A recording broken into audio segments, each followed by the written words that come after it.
On va commencer la table ronde sur les allergies alimentaires à forme digestive, forme compliquée et diagnostic différentiel. Et donc, on va commencer par la première communication. Je suis ravie d'accueillir à nouveau Anaïs, qui travaille donc à Trousseau et qui va nous parler des formes digestives et compliquées d'allergies alimentaires, avec des choses originales d'après ce que j'ai compris. Merci Karine. Donc effectivement, je vais vous présenter un topo, en faisant le préparant le topo, je suis tombée sur des articles hyper intéressants dont je vais vous parler. On s'éloigne un tout petit peu de l'allergie alimentaire, mais vous allez voir finalement, peut-être pas tant que ça. Alors bon, petit rappel, je sais que l'allergie alimentaire, vous aimez pas tout ça. Je sais que c'est un peu la bête noire de certains, mais en vrai, c'est quand même pas si compliqué. Donc je vous explique les bases et comme ça, on part sur des bonnes bases ensemble. Donc, l'allergie alimentaire, vous savez, il y en a deux types. Il y a l'allergie alimentaire IgE-médiée. Donc, par définition, c'est la réponse immunitaire spécifique à un ou plusieurs antigènes chez un sujet prédisposé. Il y a une première phase de sensibilisation où le patient va rencontrer l'antigène. Les cellules immunitaires vont se sensibiliser, les plasmocytes vont sécréter des IgE spécifiques. Ces petites IgE vont aller se mettre à la surface des mastocytes et quand le patient va rencontrer pour la deuxième fois l'allergène, s'il y a suffisamment d'IgE à la surface du mastocyte et s'il y a suffisamment d'antigènes, l'antigène va se mettre sur les IgE et là, c'est la catastrophe. Le mastocyte, le basophile, il dégranule. On a l'histamine, la tryptase, tout ça qui circule et donc c'est là où on a la réaction allergique. Donc, pour le diagnostic, c'est un diagnostic clinique, c'est cause-conséquence. On mange l'aliment, dans les 2 heures après, on a l'urticaire, on a la crise d'asthme, on vomit, on n'est pas bien. Et pour s'aider au diagnostic, on peut faire des prick tests. Donc on teste en fait la réactivité de l'antigène au niveau de la peau. Ou alors, on peut aussi doser les IgE spécifiques. Et donc ça nous donne aussi une aide pour le diagnostic. Et de l'autre côté, on a les allergies alimentaires non IgE-médiées. C'est ce que vous, en tant que gastro, vous avez peut-être aussi plus tendance à voir en consultation. Et du coup, je comprends un peu votre désarroi. C'est pas toujours hyper facile. C'est un mécanisme qui est assez mal compris. C'est également spécifique d'un ou plusieurs antigènes. Et c'est un diagnostic exclusivement clinique, là, pour le coup. On est obligé de passer par le test d'éviction, réintroduction. Donc, en pratique, l'éviction améliore les symptômes en moins de 2 semaines. Et quand on va réintroduire, ensuite, soit les symptômes récidivent et donc on a notre diagnostic d'allergie, soit les symptômes récidivent pas et du coup, on n'en parle plus. Ce test d'éviction et réintroduction, on peut le faire dans la majorité des formes non IgE-médiées, sauf bien sûr les formes les plus sévères. Donc par exemple une entéropathie avec un enfant qui est vraiment pas bien, ou les CIPA, donc je vous ai dit, mon dada, le syndrome d'entérocolite induite par les protéines alimentaires. Alors donc, dans les formes allergiques non IgE-médiées, c'est ce que vous voyez le plus souvent, comme je vous ai dit, c'est la forme avec la PLV non IgE-médiée. Donc ça peut être les rectorragies, les entéropathies allergiques, l'eczéma, bien que l'eczéma est une maladie de peau avant tout, mais certains quand même ont des exacerbations d'eczéma à cause du lait. Le reflux sévère qui passe pas malgré les traitements de base. C'est plutôt bon pronostic, ça guérit assez tôt dans la vie. Et puis on a quand même aussi certaines formes avec par exemple le reflux du grand enfant. Dès qu'il mange même un petit beurre de lue, il a le reflux qui revient, il a mal au ventre. Ou celui qui a la diarrhée et que c'est pas lié au lactose. Donc ici, vous avez en résumé les différentes formes d'allergies digestives non IgE-médiées. Donc la proctocolite allergique avec les rectorragies, vraiment du nourrisson, du jeune nourrisson. Le CIPA dans sa forme aiguë ou dans sa forme chronique, donc les vomissements dans les 1 à 4 heures après avoir mangé un aliment associés à malaise, hypotonie, pâleur, des enfants qui sont parfois en choc hypovolémique. Ensuite, on a l'entéropathie allergique, donc ces enfants qui ont de la diarrhée, qui grossissent pas bien, qui ont une hypoalbuminémie et qui sont là, souvent sont hospitalisés et qu'on va mettre sous formule d'acide aminé pour essayer de faire passer le cap. Et puis ces formes un peu mixtes qui sont à la frontière entre la gastro et l'allergo, l'œsophagite éosinophile, avec du coup une implication des éosinophiles, mais pas forcément des allergènes très ciblés. Et d'ailleurs, quand on fait des régimes d'éviction basés sur les allergènes, ça marche pas toujours. Et puis les gastro-entérites allergiques à éosinophiles, les colites à éosinophiles, donc voilà, un peu entre les deux. Donc je vais vous présenter 2 cas cliniques. Mon premier cas, donc une enfant qui donc a été diversifiée et la diversification, elle a commencé à avoir des selles molles, à avoir un siège un peu irrité, donc elle a un premier bilan. On retrouve des IgA un tout petit peu abaissées, des IgG qui sont basses, des IgM normales, et puis elle a une sérologie cœliaque négative, des polynucléaires éosinophiles normaux à ce moment-là, et puis les explorations s'arrêtent parce qu'elle allait pas trop mal par ailleurs. Mais à 4 ans, elle commence à avoir des selles liquides un peu plus grises. Et là, elle a de nouveau un bilan sanguin. Et donc là, elle a 16 000 éosinophiles, une hypoalbuminémie à 35 grammes par litre, une préalbumine normale, des IgG effondrés, une clairance de l'alpha-antitrypsine augmentée. Elle a une stéatorée en plus, une élastase fécale normale, calpro normale et bilan diarrhée motrice normal par ailleurs. Donc on l'endoscope et du coup on retrouve au niveau du duodénum des stries longitudinales érythémateuses. Et puis au niveau du coup des biopsies en APAT, on a un infiltrat éosinophilique important avec 30 à 40 éosinophiles par champ, une atrophie villositaire partielle, quelques lymphocytes intraépithéliaux mais pas prédominants, et puis un infiltrat aussi qu'on va retrouver au niveau iléocolique. Les parents font bien la corrélation entre le fait que leur enfant mange du gluten et la diarrhée et l'augmentation des éosinophiles aussi sur les bilans biologiques. Donc il y a un régime qui est mis en place sans gluten et sans lait de vache à ce moment-là. Et puis le bilan d'hyperéosinophilie est fait en hémato parce que c'était quand même une hyperéosinophilie majeure. Et ils n'ont rien retrouvé de particulier. Ils ont essayé un déparasitage qui n'a pas fait effet. Et elle a été traitée par corticothérapie pendant 9 mois pour faire baisser les éosinophiles. Elle a eu des perfusions régulièrement d'immunoglobulines. Mais finalement, avec tout ça, ce combo corticoïde, hyperfusion d'immunoglobulines, régime sans gluten, elle a normalisé ses éosinophiles, elle a normalisé ses IgG, la clairance de l'alpha-antitrypsine s'est normalisée et le contrôle endoscopique réalisé à ce moment-là était normal. Donc on a conclu une entéropathie exsudative, allergique, apolynucléaire éosinophile et induite également par le gluten, peut-être aussi le lait, mais on n'a pas encore réussi à réintroduire, parce que les parents ne sont pas forcément tout de suite d'accord, et sans cassure staturopondérale dans l'histoire, et compliquée, donc d'une hyperéosinophilie majeure, comme vous l'avez vu. Et donc à 6 ans, elle est toujours sous régime, elle va très bien comme ça. La croissance est normale, et donc il faut qu'on propose des réintroductions à la famille. Deuxième cas clinique un peu différent, c'est une enfant de 3 ans qui a été hospitalisée pour une diarrhée glaireuse depuis 1 mois. Il y avait un contexte de diarrhée dans la famille, mais elle, du coup, cliniquement, elle est apathique, elle a un souffle au cœur, elle a un météorisme abdominal, et surtout, elle casse sa courbe avec une paire de 2 couloirs de poids. Et on fait un bilan, elle a une anémie microcytaire arégénérative, par carence martiale, des éosinophiles normales, pas de syndrome inflammatoire, ASCA-ANCA négatif, sérologie cœliaque négatif et microbiologie des selles négatif. Et elle a une calprotectine fécale qui est très élevée à 1300. Donc on fait une endoscopie. Donc on a une minime gastrite entrale sans hélicobacter pylori, un duodénum qui retrouve une petite infiltration lymphocytaire sans rien de fou et quelques nodules lymphoïdes, donc rien de très spécifique. Par contre, au niveau du côlon et du rectum, on a une pancolite et une rectite active avec des abcès cryptiques. Donc, du coup, devant cette colite inflammatoire sans syndrome inflammatoire, avec une cassure staturopondérale, nous on a évoqué à ce moment-là une colite allergique au lait de vache. D'autant plus, en fait, pour vous donner un élément en plus qui nous a fait penser à ça, c'est que pendant l'hospitalisation, elle s'est mise à lécher, ça allait mieux au niveau de son transit et tout ça, et elle a léché l'opercule d'un yaourt et le soir même, elle avait une diarrhée glairosanglante. Donc on est parti sur un régime sans lait, même si elle était un peu âgée, je suis d'accord avec vous, mais en tout cas ça a fonctionné au début, partiellement, puisqu'on a quand même dû rajouter du pentasa. À 4 ans, on a réussi à réintroduire petit à petit le lait cuit puis le lait non cuit. À 4 ans et demi, elle était asymptomatique. On a pu arrêter les traitements de fond, elle avait un régime normal.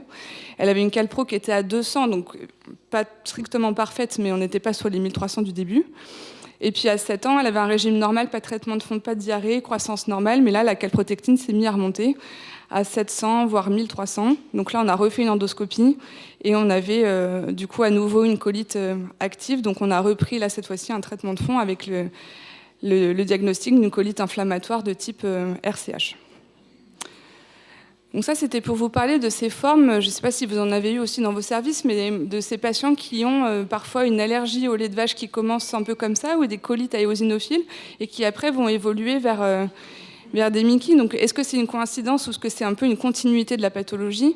Il n'y a pas beaucoup de choses dans la littérature, mais je vais vous présenter ici des résultats qui montrent des chiffres de prévalence des maladies allergiques chez les enfants qui ont des MICI ensuite.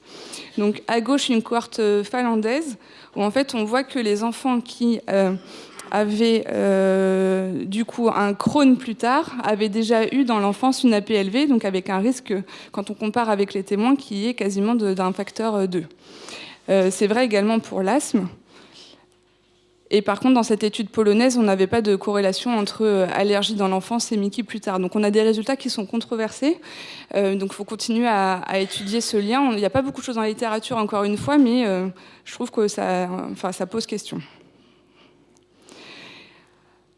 Donc ensuite, il y a tout ce champ un petit peu des intolérances alimentaires. Alors ça, c'est pareil, je pense que vous en voyez beaucoup, surtout en ville. Ces patients qui ont mal au ventre, qui ont de la diarrhée, qui sont ballonnés, qui ont des gaz et que... il y a plusieurs aliments qui leur déclenchent ça. Donc, en français, j'aime pas le terme intolérance parce qu'en fait, c'est un fourre-tout. Il y a l'intolérance au gluten non cœliaque, l'intolérance au lactose. Et en fait, c'est pas du tout la même chose. Et c'est pour ça que je fais bien la distinction entre les allergies alimentaires non IgE-médiées, où c'est vraiment ciblé et on sait de quoi on parle, et les intolérances alimentaires, ce fourre-tout un peu des gens qui ont du mal à digérer, quoi. Donc... c'est vrai. Donc, il y a les intolérances alimentaires. Donc, généralement, dans la case intolérance alimentaire, je mets ceux où il y a vraiment, on arrive à identifier les allergènes et il y en a qui posent problème. Et puis après, on a ce champ qui est quand même pas très loin des intestins irritables, en fait. Des fois, ça se chevauche un peu. Et donc là, donc avec la classification de ROM 4, et donc ces enfants qui ont mal au ventre, qui ont des problèmes pour aller à la selle, qui sont soit constipés, soit plutôt la diarrhée. Donc c'est tout ce champ des intestins irritables. Donc, petit rappel sur les troubles fonctionnels intestinaux chez l'enfant, avec ces intestins irritables qui ont tendance plutôt à commencer après l'âge de 6 ans quand on regarde les données en pédiatrie. Et puis, donc vous savez, c'est une hypersensibilité viscérale. Ils ont mal au ventre tout le temps, alors qu'un autre patient n'aurait pas forcément mal au ventre dans les mêmes conditions. Donc il y a un problème un petit peu de programmation de la douleur avec une hypersensibilité de ce qu'ils peuvent de ressentir au niveau des viscères, avec des phénomènes qui se rajoutent également au cours de l'histoire de ces douleurs et qui du coup font que ça se chronicise. Et je vous en parle aujourd'hui parce que ça a quand même un lien avec l'alimentation. Alors vous savez que le régime sans FODMAPS améliore une partie de ces patients-là, parce que du coup on va diminuer l'effet osmotique de ces aliments qu'on va éviter de manger. Ça a aussi un effet sur le microbiote et la fermentation colique. Si on arrête tous ces aliments qui fermentent, on a moins mal au ventre, on est moins ballonné. L'hypersensibilité viscérale, donc je vous en reparle aussi, c'est parce qu'il y a deux problèmes. Il y a en fait un problème au niveau du cerveau, si on peut dire, avec des IRM fonctionnels qui sont pathologiques. Ils ont un peu plus ils gèrent pas la douleur comme tout le monde. Et puis il y a surtout des problèmes au niveau aussi périphérique, et c'est là où c'est hyper intéressant, et c'est là où je rejoins cette thématique de l'allergie. C'est qu'en fait, donc d'une part, en fait, ils vont avoir plus de médiateurs pronociceptifs au niveau du sang périphérique et dans le surnageant des biopsies. Donc en fait, c'est des patients qui ont plus toutes ces molécules qui font mal au ventre. Et en plus, ils ont une augmentation d'excitabilité des récepteurs de la douleur. Donc en fait, c'est double peine. Et ils ont forcément plus de risques d'avoir mal au ventre. Et ces récepteurs-là de la douleur, en fait, ils augmentent quand il y a plus de neuromédiateurs qui entraînent la douleur, et notamment l'histamine, la tryptase et certaines protéases. Et donc, c'est pour ça que j'en parle aujourd'hui, parce que la question qu'on peut se poser, c'est est-ce qu'il n'y a pas un mécanisme un petit peu immuno-pseudo-allergique sous-jacent, puisqu'on sait aussi que ces patients-là, ils ont plus de mastocytes et de polynucléaires éosinophiles au niveau du tube digestif, et que ces mastocytes vont avoir tendance à dégranuler plus facilement, à libérer de l'histamine et de la tryptase, les fameuses cellules et les médiateurs de l'allergie. Et donc ça va activer les récepteurs de la nociception. Et par ailleurs, il y a des études qui ont été faites chez des adultes avec un intestin irritable, et ils ont trouvé qu'il y avait plus d'histamine dans leurs urines et que c'est corrélé à l'intensité des symptômes. Et quand on met un régime sans FODMAPS, du coup on améliore leurs symptômes très bien, mais on diminue également l'histamine urinaire, et donc on améliore les patients. Et quand on fait des expérimentations animales et qu'on transfère du microbiote de souris à des patients, on va créer aussi une hypersensibilité viscérale chez ces souris-là. Donc il y a une part qui est liée au microbiote. Et puis, dernier élément, c'est que on peut avoir des intestins irritables qui apparaissent après des infections digestives. Vous avez vu ce genre de patients, ils ont eu une gastro qui avait l'air d'être une gastro lambda, et puis en fait, ils gardent des douleurs au ventre pendant 6 mois. Et du coup, le fait qu'il y ait eu une infection digestive, en fait, ça a rompu la barrière digestive qui sert normalement à être tolérant vis-à-vis des allergènes. Donc là, la barrière a été abîmée, on va dire. Et suite à ça, on va avoir une augmentation des lymphocytes épithéliaux, on va avoir des IgE spécifiques également au niveau du tube digestif. Donc on peut avoir comme en fait une pseudo-allergie au niveau digestif local. Et alors, il y a c'était des Belges d'ailleurs qui ont fait une étude en faisant des prick tests dans le rectum. Donc vous allez voir, c'est un truc trop cool. Alors, est-ce qu'on peut revenir en arrière et est-ce qu'on peut me passer ma diapo? Donc, des adultes, mais bon. Ils ont donc injecté des antigènes alimentaires par biopsie directement dans le rectum. Donc là, c'est l'injection, forcément ça gonfle, c'est normal, c'est comme quand on fait une sous-cute, quoi. Ensuite, du coup... Donc là, ils ont fait avec l'histamine, donc le témoin positif, comme quand on fait des prick tests. Donc là, vous voyez que ça a bien gonflé. Et ça, c'est vrai chez les témoins. Donc il y avait quand même des volontaires sains qui ont accepté qu'on leur fasse ça. Et les patients.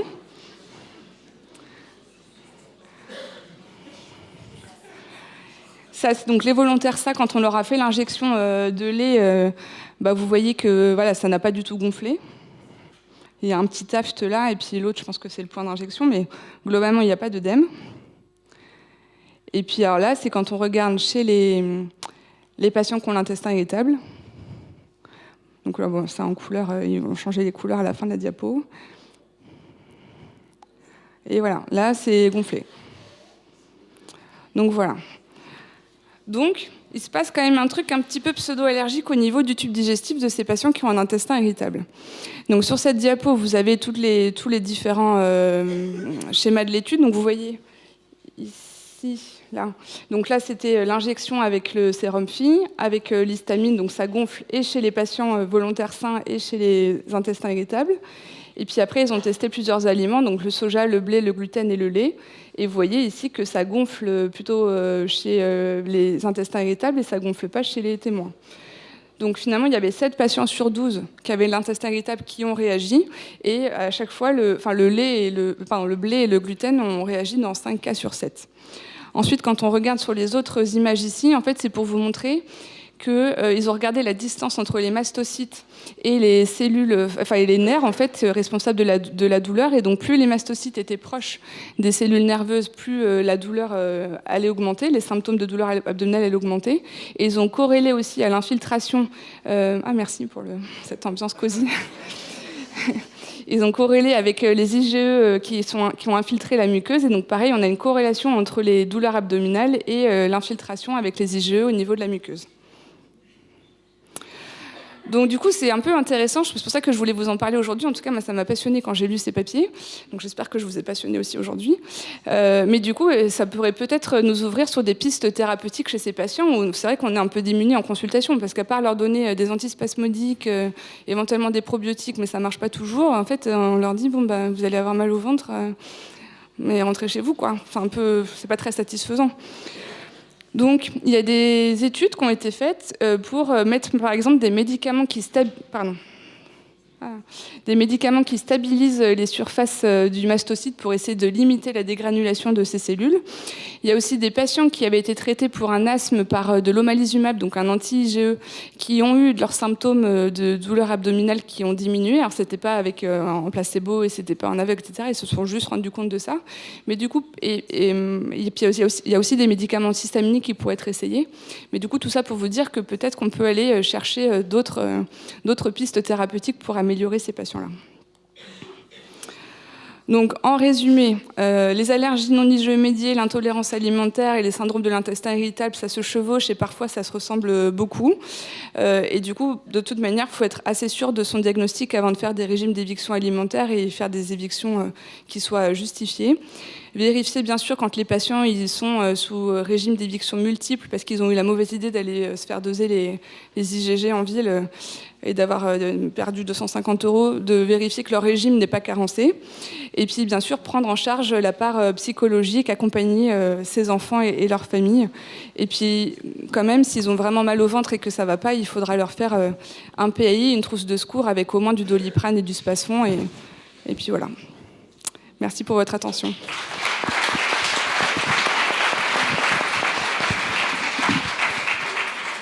Merci Anaïs. Est-ce qu'il y a des questions dans la salle ?